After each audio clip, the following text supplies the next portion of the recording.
Shalom, selamat pagi jemaat Tuhan.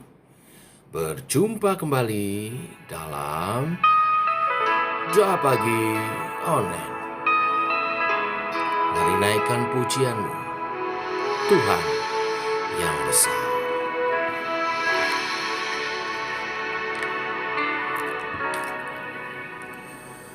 Ku hidup karena percaya, Kau yang berjanji setia. Pengharapanku selalu ada di dalam-Mu. Ku tidak akan menyerah meski dalam kesesakan. Seluruh hidupku dalam genggaman-Mu. Oh, aku punya Tuhan yang besar, yang telah berjanji dan sanggup menggenapi. Imanku bersepakat percaya kuasa-Nya. Ku terima sekarang kemenangan dari-Mu.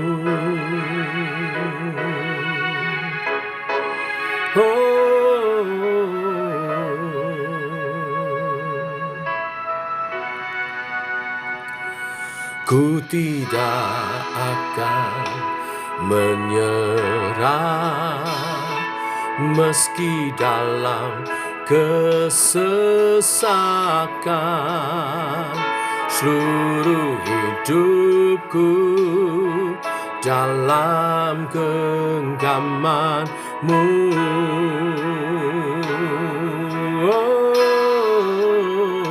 Aku punya Tuhan yang besar, yang telah berjanji dan sanggup menggenapi.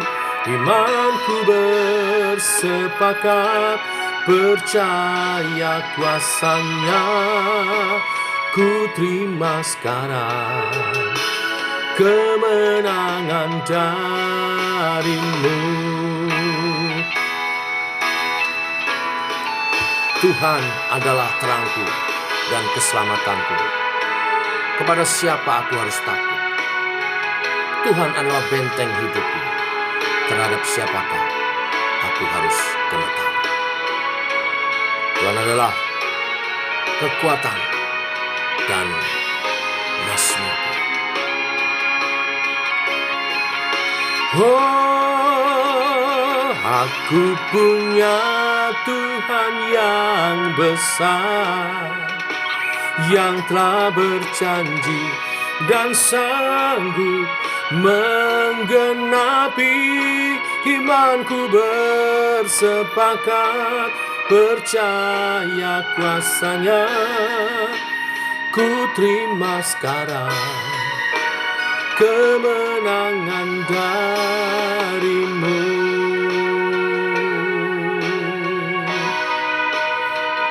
Imanku bersepakat percaya kuasa-Nya. Ku terima sekarang kemenangan dari-Mu. Kemenangan dari-Mu Tuhan. Aku percaya.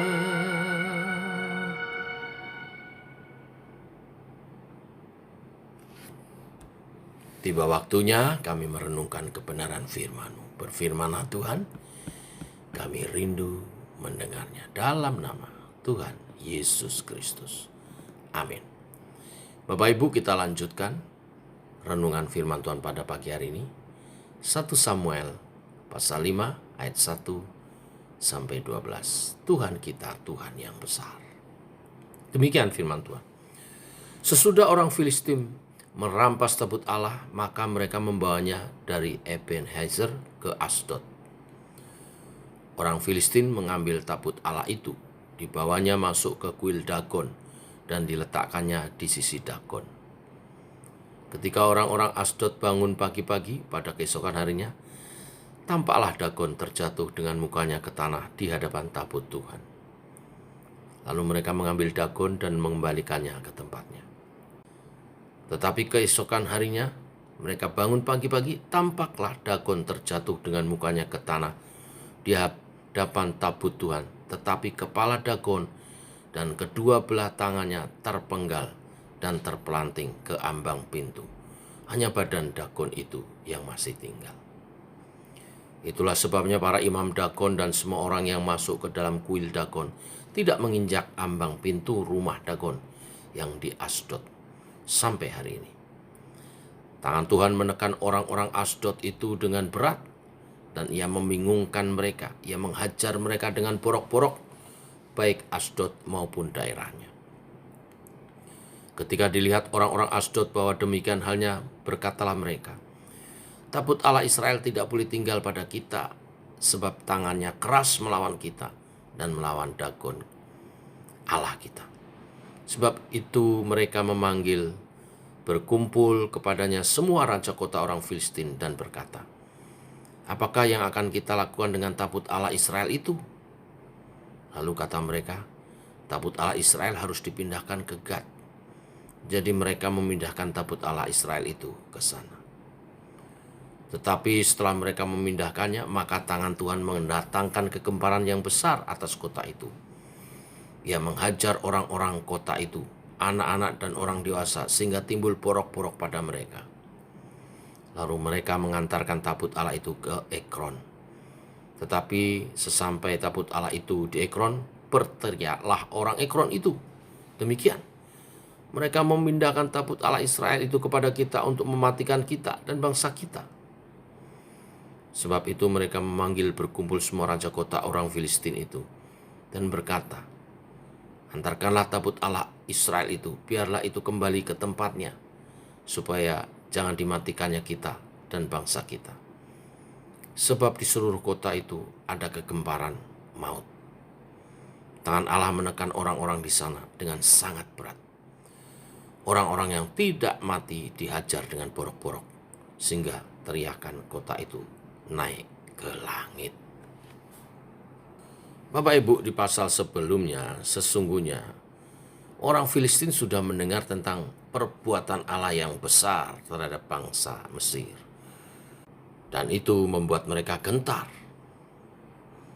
Tetapi ketika mereka telah mengalahkan Israel, memenangkan peperangannya, dan merampas tabut Allah, mereka berpikir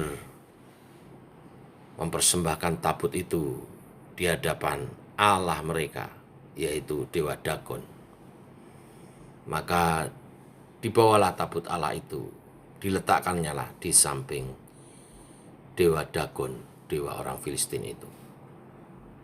Mereka meletakkan di samping Dagon itu sebagai persembahan kemenangan mereka kepada dewa mereka, untuk menunjukkan bahwa tabut Allah Yahweh telah dikalahkan oleh Dagon, atau takluk kepada Dagon. Tetapi terjadi peristiwa yang kita baca tadi. Allah menunjukkan kebesarannya. Apa yang terjadi? Yang pertama, Tuhan menghajar Dagon, dewa orang Filistin. Di ayat 3 dikatakan keesokan harinya orang-orang Asdod menjumpai Dagon terjatuh dengan mukanya ke tanah di hadapan tabut Allah. Artinya, Dagon menyembah tabut Allah dengan cara bertiarap di tanah. Padahal tadinya tabut Allah ada di sisinya, bukan di hadapannya. Posisi jatuhnya Dagon ini sebetulnya sudah cukup jelas menunjukkan bahwa Dagon bukanlah kebetulan jatuh. Ini merupakan pekerjaan Allah. Orang Filistin belum menyadarinya, Mereka mungkin berpikir hanya terjatuh kebetulan, maka dikembalikan lagi di posisinya. Tetapi apa yang terjadi keesokan paginya, dijumpai Dagon dalam keadaan lebih parah. Sekarang bukan saja Dagon tiarap lagi menyembah Allah, tetapi lebih daripada itu kepala Dagon dan kedua belah tangannya terpotong. Setelah Tuhan menghajar Dagon, maka Tuhan juga menghajar orang Filistin. Dengan apa?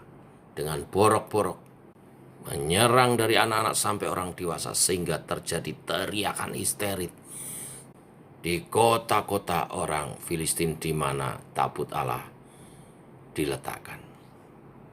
Hal ini membuat mereka ketakutan lalu memindahkan tabut Allah yang akhirnya dikembalikan di Israel.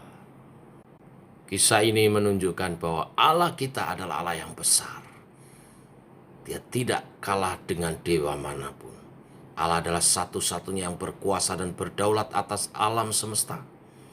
Demikian pula di dalam kehidupan orang percaya ini. Allah adalah satu-satunya yang berkuasa dan berdaulat. Dialah yang tertinggi dari segala yang ada. Tidak ada yang seperti Dia. Kuasa dan kedaulatan Allah dinyatakan juga di dalam kehidupan kita sebagai umat-Nya.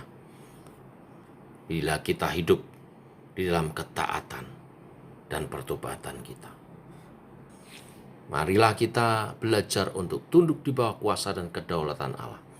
Sampai akhirnya semua suku bangsa, bahasa, tidak hanya mendengar tetapi juga menyaksikan dan mengalami kuasa Allah yang besar itu melalui kita. Mari kita berdoa.